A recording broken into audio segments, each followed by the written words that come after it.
The Experiential Edge, the show about learning by doing in higher education, with your host, Trevor Finch.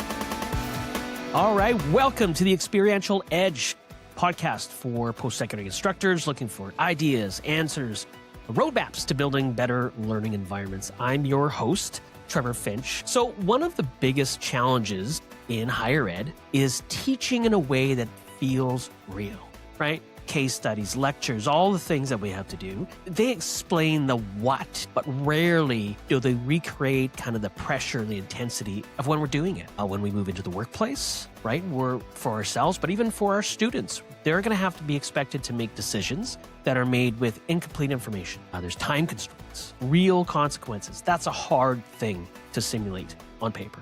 My guest today took that challenge head on, dropping students into a realistic high-stakes scenario where they could feel the consequence of their decisions, not just looking at a rubric. We're talking virtual reality and in the most unlikely of places. And this is where experiential learning comes in, why today's conversation really matters.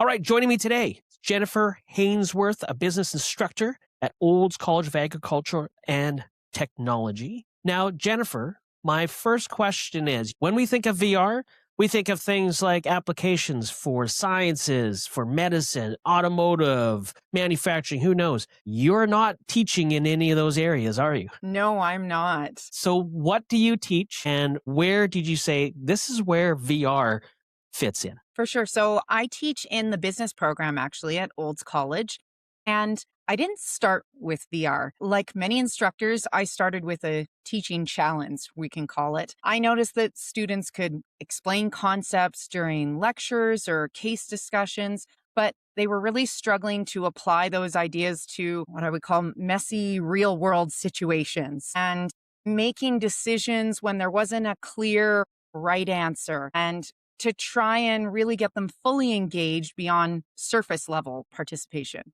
And so VR came up. To be honest, I'd never used them before and knew very little about them, but I thought that is something that is so different and out of this concept that they won't be expecting. And how can I try and link that in some way that would be useful within the course that I was teaching? And in this case, it was our operations management course. Very cool. Now, I remember you telling me before that you encountered VR from your kids, correct? That's how you came across. So instead of, I know most people who are, I'm not a parent, but most people who are parents tell me the only thing they get from the kids nowadays is like colds and viruses, but you actually got virtual reality.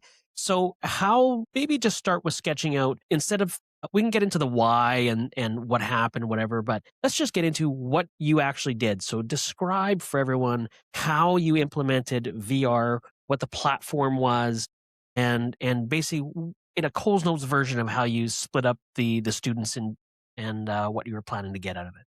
Absolutely. So this setup essentially came from a research project that I'm working on. And the project is looking at a gamified experiential learning platform to try and teach critical thinking skills. And within that research, some of the research has led me to see that things that are out of the norm, different, not the same old lecture-based classrooms, tends to stick in the front of students' minds more, or people's minds more than anything else. And so I implemented this in the operations management course because critical thinking is an extremely important part of operations management. And one of the things that I did is we would run different experiential learning simulations or games every week. And what I ended up doing was taking the VR and making a simulation that was based on the International Space Station. And Cool. So I chose this because,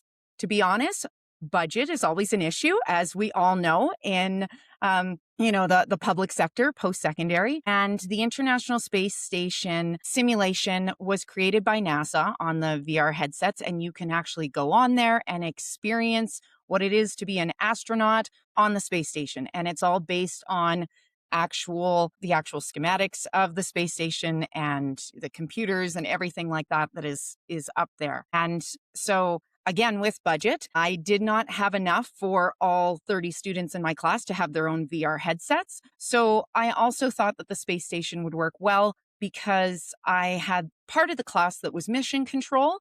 And so they were in the classroom, and the others that were the astronauts, and they were in another classroom with the VR headsets, and they had to learn how to communicate and run satellite sites just like you might in terms of operations with multiple locations and how you're going to work through those real-time decisions and the troubles that you might encounter or come across. That's wild. So the students, obviously, they were pretty excited when you said VR, but were some of them tentative? For some of them saying, I'm not sure if I want to do this? How did that come about?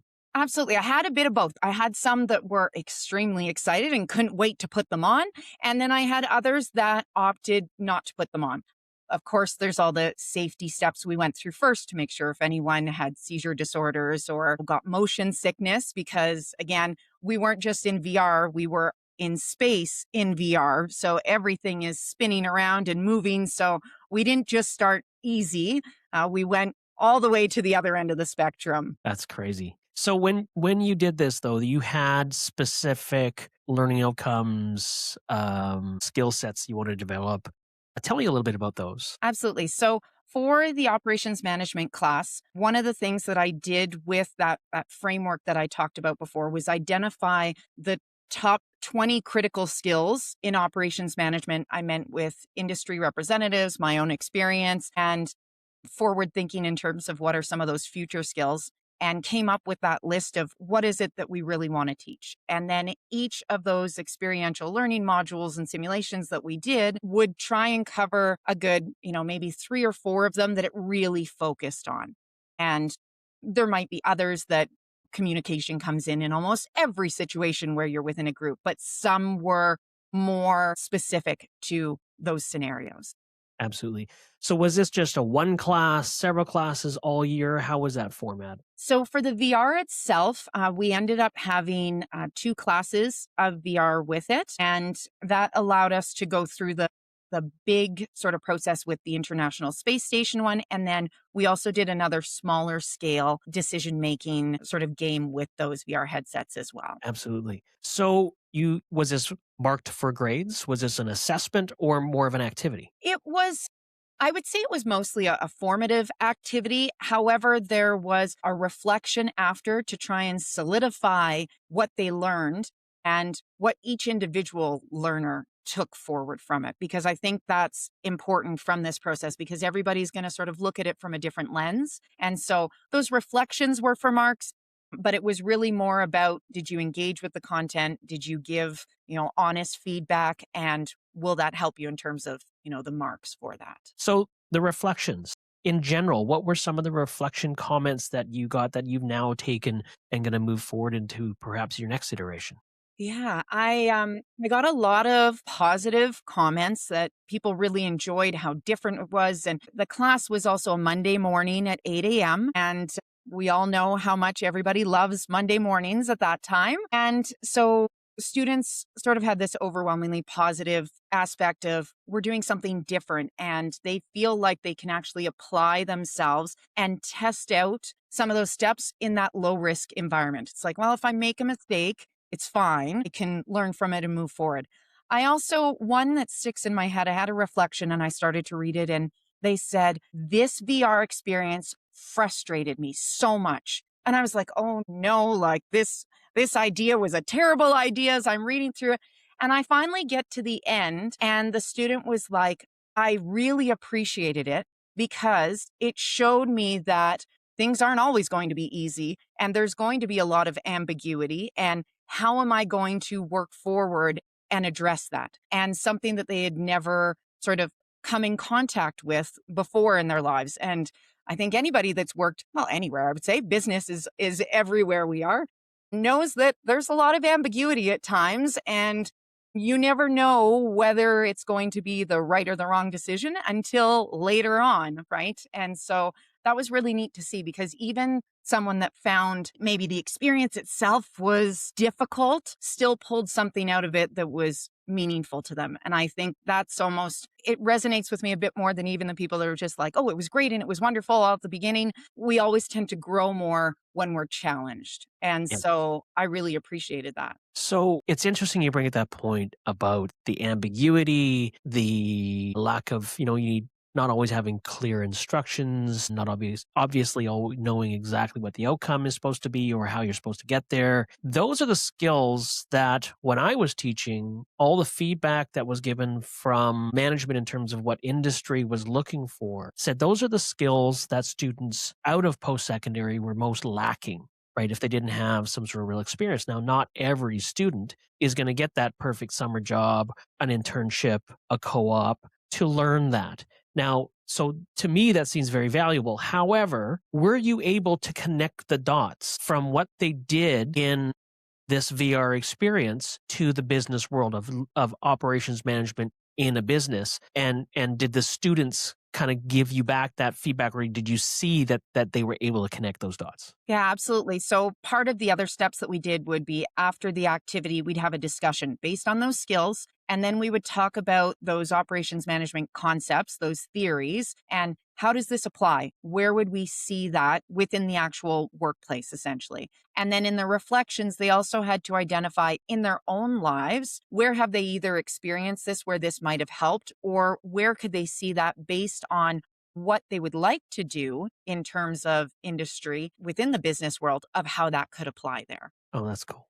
When these students, so give me an idea. Give me an idea of one of the tasks or something they would have had to have done, and maybe how that related to business. Are you able to do that if you're okay with that? Within the space station one, you mean? Yeah. So the students were given, Mission Control had a dossier that was written as if they were truly NASA control specialists and everything. And they had all of the information at head office. Okay. If you're thinking of it that way, they Yes. were the ones that had the strategy plans. They were the ones that had the intended ideas of what the next steps were going to be.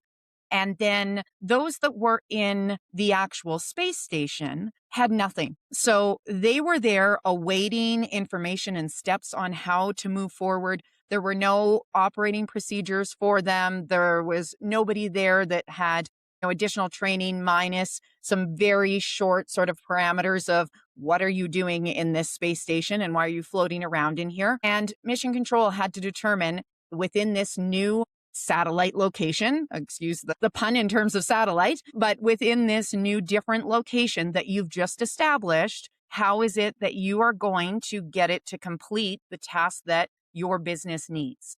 And without being able to, do those steps strategically, what is it that is important? Because of course, like all of our classes, we're under a strict time frame. And so they also had a short time frame to do this. So they had to come together as a group, form consensus based on that particular group's corporate strategy. So every mission control had sort of different initiatives or objectives that they had to reach. And did they focus on those, or did they lose their way? Did they come back to it? And once they knew what was most important, are the efficiencies that we're working on in terms of operations management, can you get your space station up and running and doing what you need in the shortest amount of time with the least amount of resources? And so again, that idea of how it relates back to any business, not a space station, because probably most of my students are not going to be establishing a space station business. I mean, you never know, but You never know. That's right. When you think about next time, right? So when you do this in the future, what are some of the takeaways you have from that you would say, okay, here's some things I would do differently, or here's something that I learned I didn't expect? yeah, I would say that I would maybe try and create, my classes were 50-minute classes. So it was really hard to get through all the steps that I was wanting within that time. So maybe creating some shorter activities instead of trying to fit it in those 1 to 2 classes. And I left the reflections fairly open in terms of the prompts. So I got a wide range. I might strengthen up some of those prompts to maybe be more specific for each week, as opposed to having sort of the same reflection prompts week after week. Right. And anything unexpected come out of this from the student observations or the student experience? I think that I had some students in class that had very little technical experience and some with lots. And there was a lot that were kind of surprised with whether they enjoyed the technology or not and how they implemented it. And I think that a lot of them, actually, most of the class had never used VR before. And a lot of them that were really excited to use it after were like, wow, that was intense. Like I didn't expect it to be as realistic and as many things that went through the steps that we go through with it. Absolutely. So you're able to pull a little bit of the veil away in terms of what happens in a real situation, right? Whether it's business or on a space station. For the future of this or different applications, I know I've asked you this question, right? How could someone else apply this? But you also may have thought that on your own. Where do you see this in terms of teaching pedagogy? How can this be applied outside of just your one classroom experience? Yeah, absolutely. I guess I would say you don't need VR to do this. You can really have, I would say, starting with that one well-designed experiential moment that can change how students think for the rest of the term, right? And so it can often take some of those small steps to add something in that breaks away from the norm of that lecture-based or throwing content at them and memorization, to having more of that application where that's really what they're going to be doing in the real world, right? And so I think that it's really that the technology matters far less than the design. But it has that wow factor, does it not? Yes, it certainly does. And I think that you can still come up. I did a variety of different other experiential learning things, and we did some very strange things that, my office has a pile of hula hoops in it and boxes of dominoes, and I mean strange things that you would not ever equate to business. And so I mean there was things, and I'd walk in on Monday mornings at 8 a.m. and students would be like, what are we doing this week, type of thing, right? And so that I think anytime that you can bring sort of that wow factor, that's great. But again, it can be done on a lower budget. If you are using the VR headsets, like I said, we rotated them through and had it so that everybody in the class was still able to use them and experience them if they wanted to, of course. But I only had 4 headsets in total. So, I mean, in terms of cost, significantly lower than if I was running, 30 headsets. Yes. And so you can still sometimes do it to where you get creative on how to use those funds or how to use those technologies creatively so that everybody gets a chance to incorporate them, but in a different way. Now, I'm not a gamer, but all the kids talk about watching people on Twitch. Sometimes you can just learn by watching other people go through their process. So I'm sure there's all kinds of applications. And I just think this was fascinating. I think it was a very different take, a really gutsy approach, to be honest. Not everyone is going to shoot for the stars, pun intended, like you have when it comes to trying something new and doing something different. I want to thank you so much for your time today, Jennifer. I think you provided some great insight, and I think maybe showed people that there's a little bit of fearlessness in approaching things and technology. You're not a tech expert, but you went through and you did something that is new and innovative, but you knew it would spark the students. We talk about taking our students out of their comfort zone. Sometimes we as instructors need to also take ourselves out of our comfort zone because we have to do what's best for the students. That's really where learning takes place. So I want to thank you so much for your time, the great story, the great insight, and thanks everyone for listening today, and stay on the edge, people. You've been listening to the Experiential Edge. For more tips, tricks, and ideas from this episode, go to experientialedgepod.com. Produced and distributed by the Sound Off Media Company.